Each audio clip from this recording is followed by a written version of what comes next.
حکومت کا پیٹرولیم اور ڈیزل پر لیوی میں 13 روپے 91 پیسے فی لیٹر اضافے کا فیصلہ۔ پیٹرول پر لیوی کی شرح 117 روپے 41 پیسے کی بلند ترین سطح پر پہنچ گئی۔ ڈیزل پر بھی پیٹرولیم لیوی بڑھ کر 42 روپے 60 پیسے فی لیٹر ہو گئی۔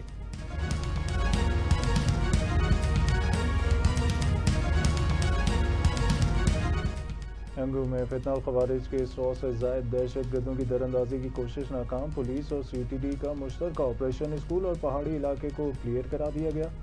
آئی جی خیبر پختونخوا کا اہلکاروں کے لیے انعامات کا اعلان۔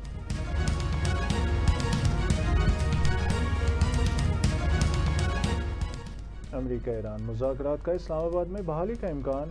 وال اسٹریٹ جرنل نے 14 نکاتی مفاہمتی یادداشت کا انکشاف کر دیا۔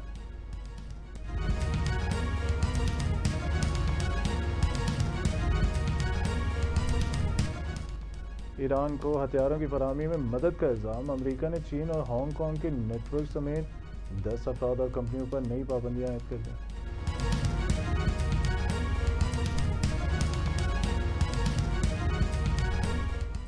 حتمی نتیجے پر پہنچنے کے بعد ہی اعلان کیا جائے گا۔ ہم اپنا کام کر رہے ہیں، تجاویز پر غور کر رہے ہیں، کسی بھی بیرونی ڈیڈ لائن کو نہیں مانتے۔ ترجمان ایرانی وزارت خارجہ کا 2 ٹوک موقف۔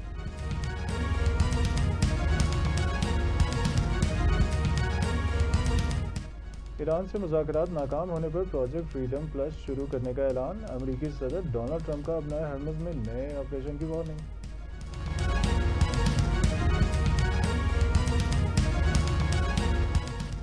ثانیہ 9 مئی کے 3 سال مکمل۔ پنجاب پولیس نے مقدمات اور عدالتی کارروائی کی تفصیلی رپورٹ جاری کر دی۔ بانی P T I Hare case میں ملزم نامزد شاہ محمود قریشی بری۔ 3 سال میں صرف 22 مقدمات کا فیصلہ ہو سکا۔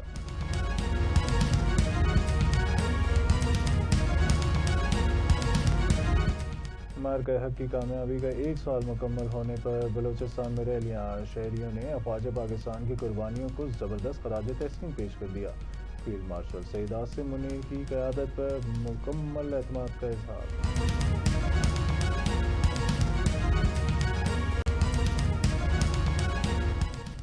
ورلڈ اسکواش چیمپئن شپ۔ پاکستان کے نور زمان کا شاندار آغاز۔ مصر کے ایڈم ہال کو شکست دے دی۔ عاصم خان کو پہلے راؤنڈ میں ناکامی۔